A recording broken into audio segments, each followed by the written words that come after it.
வணக்கம் தோழர்களே, நான் உங்கள் வெங்கடாசலம். கிராம விழிகள் அறக்கட்டளை, தர்மபுரி மாவட்டம். நம்முடைய ஆலம் லைஃப் யூடியூப் சேனலின் அறிந்து கொள்வோம் பகுதியில் இன்றைக்கு நம்ம என்ன பார்க்க போகிறோம் அப்படின்னா, இந்திய அரசமைப்பு சாசனத்தால் உருவாக்கப்பட்ட கிராம சபை குறித்து தான் பார்க்க போகிறோம்.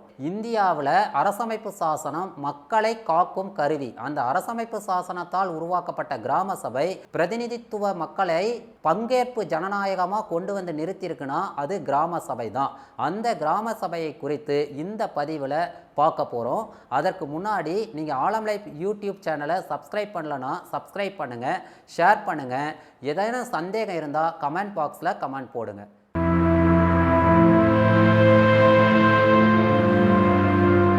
கிராம சபை அப்படின்றது கிராம ஊராட்சிகளில் வாக்காளர்களை குழுவாக கொண்டு இயங்கக்கூடிய ஒரு சபை. அது என்ன வாக்காளர்கள்?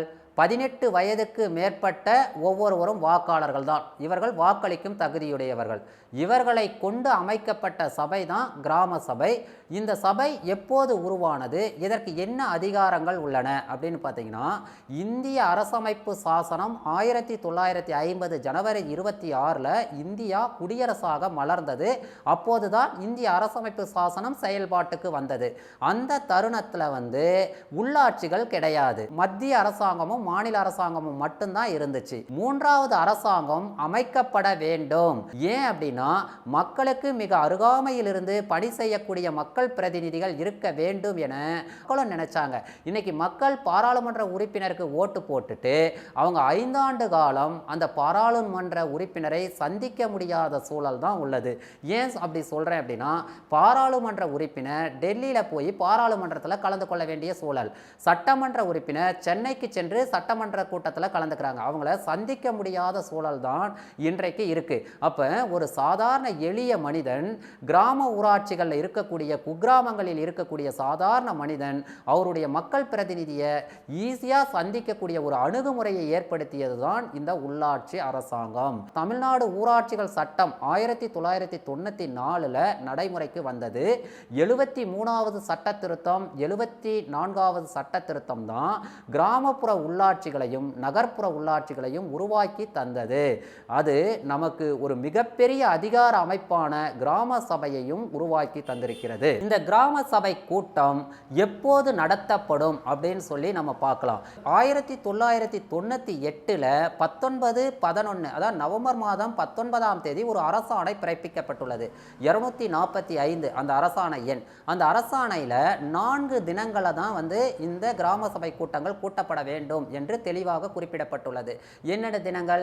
ஜனவரி 26 இந்திய குடியரசு தினம், அக்டோபர் 2 காந்தி ஜெயந்தி, ஆகஸ்ட் 15 இந்திய விடுதலை தினம், தொழிலாளர் தினம் மே 1. இந்த 4 தினங்களுமே விடுமுறை நாட்கள்.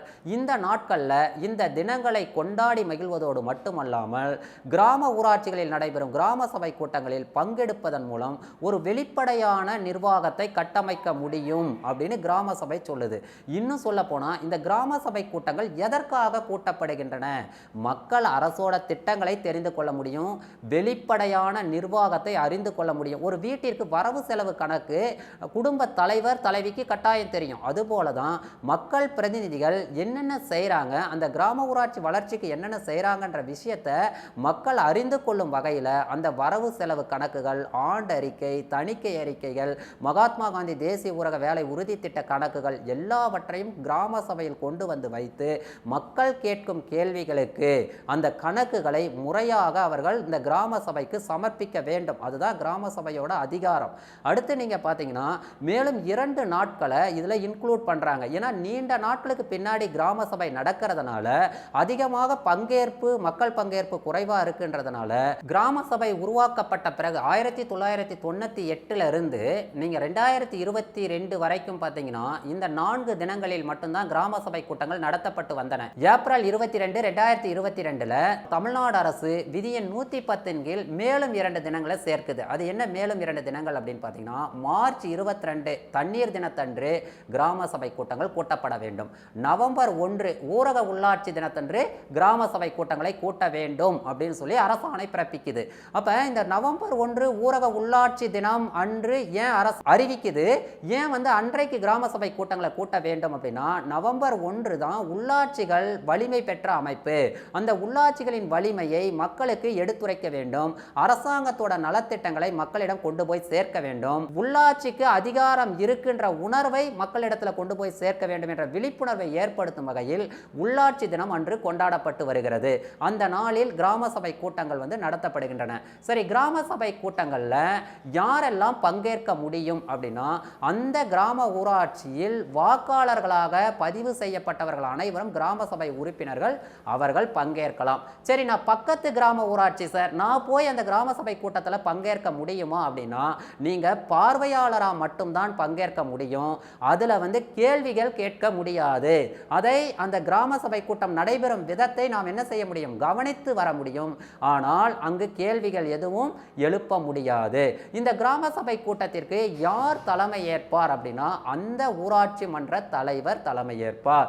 ஊராட்சி மன்ற தலைவர் இல்லாத நேரத்தில் துணைத் தலைவர் பொறுப்பேற்பார். துணைத் தலைவரும் வராத நாட்களில் வார்டு உறுப்பினர்களில் யாரேனும் ஒருவர் தலைமை ஏற்று அந்த கிராம சபை கூட்டத்தை நடத்தி முடிப்பார். ஒரு கிராம சபை கூட்டத்தை கூட்டுவதற்கு அதுல மக்கள் பங்கேற்பு மிக மிக அவசியம். பிரதிநிதித்துவ மக்களாட்சியை ஜனநாயக மக்களாட்சியாக, பங்கேற்பு மக்களாட்சியாக உருவாக்கி காட்டியது நம்முடைய கிராம சபை தான்.